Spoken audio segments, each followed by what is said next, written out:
We could be placed anywhere, but God has positioned us here. Sometimes it feels random. Let me tell you, it's not random. There's a purpose to your presence here. He's placed you right here, this place with potential to shape lives and the trajectory of lives.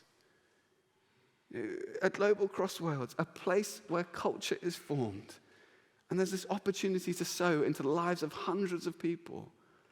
People who might have great influence in the world's eyes. People who the world will never hear about, but we know they have great influence. People like Michael, who we baptized last week, who has come to faith and is leading others to faith in our community round here. I love the idea that we can give and trust God to multiply. Someone said to me, who pays for the food on Alpha? I said, I've never been asked that before. Why did you ask that? They said, well, I came to faith on Alpha, and I just thought someone paid for my first meal here. And it made me feel really welcome. I don't know who that is. And I was like, I don't know who that is. But someone did.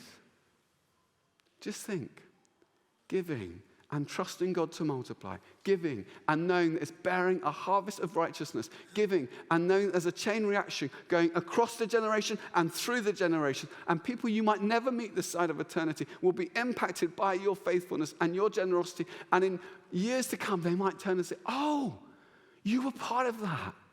Let me tell you my story. One day on the final day, lots of things that loom so large today will fade like shadows at daybreak. On that day, relatively few things will remain. Relatively few things will matter, and we can invest in those things. We can step in. And there was a moment when that changed for me. When I thought, I don't want to lean out anymore. I want to lean in.